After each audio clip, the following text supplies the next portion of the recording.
ఇదేం న్యాయం జగన్? రాజధానికి భూములు ఇవ్వని వారికి అండ, భూములు ఇచ్చిన వేలాది మందిపై అక్కసు. మరి జగన్ అంటేనే అది, జగన్ విధానమే అది. ఎవరికి అర్థం కాని విధానమే జగన్ విధానం. వాళ్ళెవరూ రాజధానికి భూములు ఇవ్వలేదు, తమ భూములు తాము సాగు చేసుకుంటున్నారు. కొందరు ప్రైవేటు వ్యక్తులకు ఎకరా 8 కోట్లకు కూడా విక్రయించుకున్నారు. అమరావతి నిర్మాణానికి వీళ్ళ వల్ల అడ్డంకులు ఏర్పడ్డాయి తప్ప వీళ్లకు జరిగిన అన్యాయం ఏమిటో ఎవరికీ తెలియదు. ఇలాంటి వారికి న్యాయం చేస్తామంటూ వైసీపీ అధినేత మాజీ ముఖ్యమంత్రి జగన్ హామీ ఇవ్వడంపై రాజధాని రైతుల్లో విస్మయం వ్యక్తమవుతుంది. మంగళవారం రాజధాని రైతుల పేరుతో తాడేపల్లి ప్యాలెస్లో జగన్ కలిసిన వారంతా పెత్తందారులే అని స్థానికులే చెబుతున్నారు. కేవలం తమ గ్రామాలపై పెత్తనం పోతుందనే ఉద్దేశంతోనే కొంతమంది జగన్ దగ్గరికి వెళ్ళారనేది వాళ్ళు చెప్తున్నది. ఇక్కడ చూడండి, ఇప్పుడు మనం చెప్పుకున్నట్టుగా కొంతమంది భూములు ఇవ్వకపోవడం వల్ల N11 రోడ్డు అనేది నిర్మాణం మధ్యలోనే ఆగిపోయింది.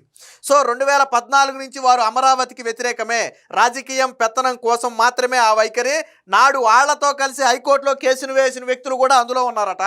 ఆ భూములు ఇవ్వకపోవడంతో ఆగిన అనేక పనులు. 27 మందిలో 21 మందిది జగన్ సామాజిక వర్గమే. వైసీపీ తీరుపై మండిపడుతున్నారు రాజధాని రైతులు. సో వీళ్ళు 2014 నుంచి రాజధానికి వ్యతిరేకమే. మరి 2014 నుంచి 19 దాకా భూములు ఇవ్వలేదు, 19 నుంచి 24 దాకా అసలు రాజధాని లేదనుకోండి, అది వేరే విషయం. మళ్ళీ 24 తర్వాత మళ్ళీ జగన్ పంచం చేరారు. అసలు భూములు ఇవ్వని వాడికి ఆడి పంట ఆడు పండించుకుంటున్నాడు, వాడు డబ్బులే వాడు. ఇంకా ట్విస్ట్ ఏంటో తెలుసా? ఈ రాజధాని పేరుతో ప్రభుత్వానికి భూములు ఇవ్వట్లేదు, కానీ అదే భూమిని రియల్ ఎస్టేట్ వ్యాపారం చేసి అమ్మేసుకునే ప్రయత్నం చేస్తున్నాడు కోట్ల రూపాయలకు. మళ్ళీ వీళ్ళకి జగన్ అండగా ఉంటాడంట. మరి భూములు ఇచ్చిన 30,000 మంది రైతులు ఏమైపోవాలో నాకు అర్థం కాల. నువ్వు త్యాగం చేసిన వాడికి అండగా ఉండాలా? త్యాగం చేయకుండా ఆడి భూమిని ఆడి దగ్గరే పెట్టుకుని ఆడి పంట ఆడే పండించుకుని ఆడి కడుపు ఆడే నింపుకున్న వాడికి నువ్వు అండగా ఉండాలి. నాకు అర్థం కాల. జగన్ విధానం ఏంటో నాకు అర్థం కాల. దీని మీద అమరావతి రైతులు కూడా ఆశ్చర్యపోతున్నారు. అందులో మరి కొందరు సమీకరణంలో అమరావతికి భూములు ఇవ్వలేదని చెబుతున్నారు. జగన్ను కలిసిన 27 మంది రైతుల్లో 21 మంది ఆయన సామాజిక వర్గానికి చెందిన వారే. స్థానికంగా చిన్న సన్నకారు రైతులు కూలీలపై పట్టు కోల్పోవటం ఇష్టం లేకే తమ భూములను ఇవ్వడం లేదని ఆరోపణలు ఉన్నాయి. జగన్ ఇలా గుప్పెడు మందికి అండగా నిలబడి అమరావతికి భూములు ఇచ్చిన వేలాది మంది రైతులను వ్యతిరేకంగా నిలవటం రాజధాని రైతులు తీవ్ర ఆగ్రహం వ్యక్తం చేస్తున్నారు. వీళ్ళంతా కూడా 2014 నుంచి వ్యతిరేకమే. జగన్ కలిసిన వారంతా ఉండవల్లి పెనుమాకకి చెందిన వారని స్థానికులు చెప్తున్నారు. వీరు 2014 నుంచి అమరావతికి వ్యతిరేకంగానే ఉన్నారని, తమ భూములు ఇవ్వకపోగా అప్పటి ఎమ్మెల్యే ఆళ్ల రామకృష్ణారెడ్డితో హైకోర్టులో వరుస పెట్టి కేసులు వేశారని గుర్తు చేస్తున్నారు. వీరు తమ భూములు ఇవ్వకపోవడంతో ఉండవల్లి పెనుమాక ప్రాంతంలో రాజధానికి సంబంధించినటువంటి అనేక పనులకు ఆటంకం ఏర్పడిందని, అతి కీలకమైనటువంటి సీడ్ యాక్సెస్ రోడ్డు 2019కు ముందే చాలా వరకు పూర్తయింది. కానీ వీరు భూములు ఇవ్వకపోవడంతో వెంకటాయపాలెం వరకు వచ్చి ఆగిపోయింది. ఇప్పుడు ఫేజ్ 2, 3 పనులు అడ్డంకులు ఏర్పడ్డాయి. కొండవీటి వాగు విస్తరణ పనులు కూడా పలు చోట్ల ఆగిపోయాయి. N11 రోడ్డు పనులు కూడా ఆగిపోయాయి. దీంతో ప్రభుత్వ భూసేకరణకు సిద్ధమైంది. అలాంటి వారినే జగన్ పిలిపించుకుని కొత్త నాటకం మొదలుపెట్టారు. సో వీళ్ళ వల్ల వీళ్ళకే పైసా నష్టం జరగలేదు సరిగదా అంటే ప్రభుత్వానికి తీరని నష్టం. దీనివల్ల శరవేగంగా జరిగే వేల కోట్ల రూపాయల పనులకు అడ్డంకులు. పైగా ఈ ప్రబుద్ధులతోనే గత మాజీ ఎమ్మెల్యే ఆళ్ల రామకృష్ణారెడ్డి, ఇప్పుడు ఎక్కడున్నాడో కొనుమరుగైపోయాడు పాపం, ఎక్కడ పేరు కూడా వినపట్ల. ఆళ్ల రామకృష్ణారెడ్డి 5 ఏళ్ల పాటు టీడీపీ హయాంలో 14 నుంచి 19 వరకు కోర్టుల్లో కేసులు వేసి అడ్డుకునే ప్రయత్నం చేశాడు. తర్వాత కోర్టులన్నీ కొట్టుకుంటూ వచ్చేసిన అది వేరే విషయం. అలాంటి వ్యక్తులకు జగన్ను పిలిచి ఓతం ఇచ్చాడు. జగన్ను కలిసిన వారు 2014 నుంచి అమరావతిని వ్యతిరేకిస్తున్నారు. అమరావతికి రాకుండా ఉండడానికి ఎన్ని కుట్రలు చేయాలో అన్ని కుట్రలు చేస్తున్నారు. ఆళ్ల రామకృష్ణారెడ్డితో కలిసి హైకోర్టులో కేసులు వేశారు. ఇప్పుడు జగన్ను కలిశారని చెప్పి ఉండవల్లికి చెందిన ఒక రైతు చెప్పారు, శేషగిరిరావు. వాళ్ళంతా పెత్తందారులే. ఇప్పుడు ఎవరైతే భూములు ఇవ్వట్లేదు అనుకున్నామో వాళ్ళంతా అధిక భూమి కలిగినటువంటి పెత్తందారులు, అంతేగాని చిన్న సన్నకారు రైతులు కాదు. ఎకరం అరెకరం ఉన్నటువంటి భూములు ఉన్నటువంటి వాళ్ళు అసలు అంతకంటే కాదు. వీళ్ళంతా పూర్తి స్థాయి పెత్తందారులు. అందుకనే వాళ్ళు భూములు ఇవ్వటం లేదు. ఎందుకనంటే కింది స్థాయి వాళ్ళ ఇది పోద్దని అహంకారం, వాళ్ళకంటూ కొంత పెత్తందారి విధానాలు ఉంటాయి కదా, పోకడలు ఉంటాయి కదా. సో అవన్నీ పోతాయనే భయంతో వాళ్ళు భూములు ఇవ్వట్ల.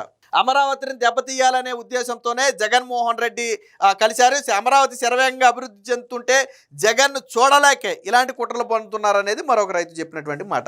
అంటే మొత్తంగా జగన్ విధానం ఏంటంటే, ఎవరైతే 50 మంది 100 మంది రైతులు భూములు ఇవ్వకుండా వాళ్ళ పంట వాళ్ళు పండించుకుని సగ్గా వాళ్ళు డబ్బులు వాళ్ళు తీసుకుని వాళ్ళు ఇంకా రియల్ ఎస్టేట్ వ్యాపారం చేసుకుని బాగుపడుతున్నారో వాళ్ళకి అండగా నిలబడటం, అంతే తప్ప 30,000 ఎకరాలు త్యాగం చేసిన చిన్న సన్నకారు రైతులకు అండగా నిలబడటం జగన్ ఉద్దేశం కాదు.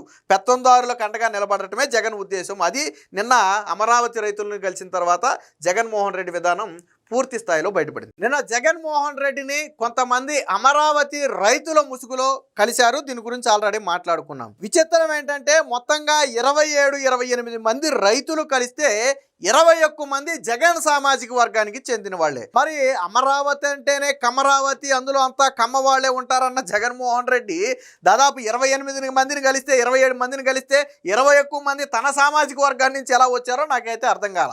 రెండో పాయింట్ ఏంటంటే వీళ్ళందరూ కూడా అమరావతికి భూములు ఇవ్వటానికి వ్యతిరేకించిన వాళ్ళు జగన్ పార్టీ సింపథైజర్స్. అందులో చాలామంది ఎంపీటీసీగా, జడ్పీటీసీగా, మండల అధ్యక్షుడిగా, లేకపోతే సర్పంచులుగా పోటీ చేసిన వాళ్ళు మాజీలు చాలామంది ఉన్నారు. అంటే వాళ్ళంతా మొదటి నుంచి అమరావతిని వ్యతిరేకించిన వాళ్ళే. ఇప్పుడేమి కొత్తగా రెండవ దశ భూ సమీకరణాన్ని వ్యతిరేకిస్తున్న వాళ్ళు కాదు. మొదటి దశలో కూడా భూములు ఇవ్వడానికి ఒప్పుకొని వాళ్ళే ఎక్కువ మంది ఉన్నారు. వాళ్ళు భూములు ఇవ్వకపోవటం వల్ల కొన్ని నిర్మాణాలు, రహదారులు కూడా మధ్యలో ఆగిపోయాయి. సరే, అదంతా వేరే విషయం. కానీ ఇక్కడ జగన్ విచిత్రం ఏంటంటే 30,000 మంది పైగా రైతులు భూములు ఇచ్చారు. వాళ్ళకి ఏ రోజు అండగా నిలబడలేదు. గట్టిగా ఒక 100 మందో 50 మందో రైతులు భూములు ఇవ్వలేదు. వాళ్ళకి మాత్రం జగన్ అండగా నిలబడతాడంట. నాకు అర్థం కాల. 30,000 మంది రైతులకు నువ్వు అండగా నిలబడాలా, ఒక 50 మంది రైతులకు నువ్వు అండగా నిలబడాలా? ఎవరి పక్షాన జగన్మోహన్ రెడ్డి నిలబడాలి? ఇందులో ఎవరిది త్యాగం? అమరావతికి నిర్మలమైన మనసుతో భూములు ఇచ్చిన వారిది త్యాగమా?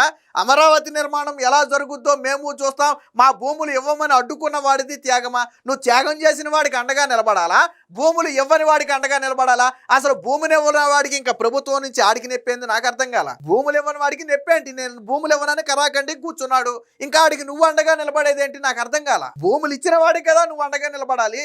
ప్రభుత్వం నుంచి నష్టమో లాభమో జరిగితే భూములు ఇచ్చిన వాడికి కదా జరిగేది. భూములు ఇవ్వని వాడికి ఏముంటుంది అందులో? భూములు ఇవ్వని వాడిని నువ్వు కలిసి ఏం ఉపయోగం? ఆడు భూములు ఇవ్వలేదు కదా, ఎలాగా వాడికి నువ్వేం భరోసా ఇస్తావు నాకు అర్థం కాల. వాళ్ళు రావటం, మమ్మల్ని బలవంతం చేస్తున్నారని మొత్తం తీసుకున్నటువంటి 30-35 వేల ఎకరాల్లో ఎక్కడైనా సరే ఒక్క రైతునైనా సరే బలవంతంగా భూమి తీసుకున్నారా? నీ 5 ఏళ్లలో పోని నిరూపించావా? ఇదిగో ఈ రైతు దగ్గర మీరు పేక మీద కత్తిపెట్టి భూమి తీసుకున్నారని కానీ, లేదా పోలీసులను ఉపయోగించి భూమి తీసుకున్నారని కానీ, ఎక్కడైనా లాఠీ చార్జ్ చేసి భూములు తీసుకున్నారని కానీ ఎక్కడైనా ఉందా?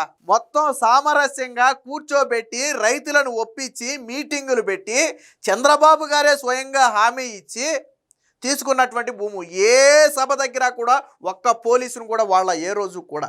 అది కదా మరి జగన్ అంటే నాకు అర్థం కాల. అసలు జగన్ విధానం ఏంటో నాకు అర్థం కాల.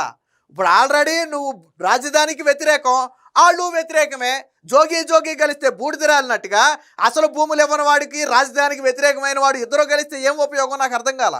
పైగా జగన్ వచ్చిన తర్వాత అంట వాళ్ళ భూములు వెనక్కిస్తానంట.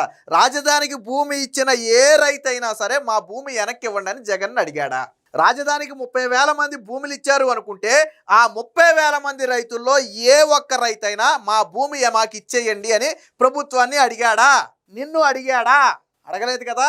నువ్వు 5 ఏళ్ళు సీఎంగా ఉన్నప్పుడు అడిగారా? పోనీ అమరావతిని కొనసాగించాలన్నారు తప్ప మా భూములు మాకు ఇచ్చేయ్యా జగన్ అని నిన్ను అడిగారా? పోనీ నువ్వు ఇప్పుడు భూములు ఇచ్చేస్తానంటున్నావు, మరేదో నువ్వు అధికారంలో ఉన్నప్పుడు ఇచ్చేయాల్సింది కదా. జగన్ అధికారంలో ఉన్నప్పుడు ఆ భూములు వెనక్కి ఇచ్చేస్తే పోను కదా. మరి ఇప్పుడు ఇచ్చేస్తానని చెప్పటం ఏంటి? నిన్ను కలిసిన వాడు భూమే ఇవ్వలేదు, ఆడికేమిస్తావు నువ్వు భూమి? నిన్ను కలిసిన వాడు ప్రభుత్వానికి భూమే ఇవ్వలేదు, ఆడికేమిస్తావు నువ్వు వెనక్కి భూమి ఇచ్చిన వాడు ఎలాగ రైతు వెనక్కి భూమి ఇమ్మని అడగలేదు కదా. వాళ్ళు అభివృద్ధి కదా కోరుకుంది, అభివృద్ధి కోరుకుని కదా వాళ్ళు నీకు భూమి ఇచ్చింది రాజధానికి. ప్రభుత్వం నుంచి రావాల్సిన పరిహారాలు ఏదైనా ఆలస్యం అయితే అడిగారేమో తప్ప మా భూమి మాకు ఇవ్వండి నేనైతే అడగల. అంటే జగన్ పక్కన మరి ఈ సలహాలు ఎవరిస్తున్నారో నాకు అర్థం కాల. 50 మంది 100 మంది రైతులు భూములు ఇవ్వకుండా అడ్డుకుంటే వాళ్ళు కూడా నీ పార్టీ వాళ్ళు, నీ సామాజిక వర్గానికి చెందిన వాళ్ళు అయితే, నువ్వు 30,000 మంది రైతులు భూములు ఇస్తే వాళ్ళ గురించి మాట్లాడటం మానేసి భూములు ఇవ్వని వాడికి అండగా నిలబడతాడు. భూమి ఇవ్వని వాడికి నువ్వు నిలబడేదేంది? ఆడు భూమి ఇస్తే కదా ఆడికి ఏదైనా నష్టం జరగటానికి. భూమి ఇవ్వని వాడికి నువ్వు అండగా నిలబడేదేంది? పైగా నీ సామాజిక వర్గం వాళ్ళు అంతమంది ఎలా వచ్చారో జగనే చెప్పాలా. కమరావతిలో మరి నువ్వు 27 మందిని కలిస్తే 21 మంది కమ్మవాళ్ళు ఉండాలి, కానీ రెడ్లు ఎందుకున్నారో నాకు అర్థం కాల. అంటే అది రెడ్ల రాజధాని కమ్మ రాజధాని? ఇప్పుడు జగన్ సమాధానం చెప్పాలా. ఆ రోజు నువ్వు అన్నదే కదా కమరావతి అని. మరి కమరావతిలో నువ్వు 27 మందిని పిలిస్తే కనీసం ఎస్సీ ఎస్టీ బీసీలు అందరూ సమానంగా పంచుకున్న ఒక్కొక్క సామాజిక వర్గాన్ని 4 నుంచైనా రావాలి కదా. ఎందుకు మొత్తం నీ సామాజిక వర్గమే వచ్చింది? ఎందుకు భూమిని నీ సామాజిక వర్గమే వ్యతిరేకిస్తుంది? నీ పార్టీ వాళ్ళే ఎందుకు వ్యతిరేకిస్తున్నారు రాజధానిని? చెప్పాలి జగన్ సమాధానం. దీనికి సంబంధించిన వార్త కూడా ఒకటి వచ్చింది, ఒకసారి చూద్దాం.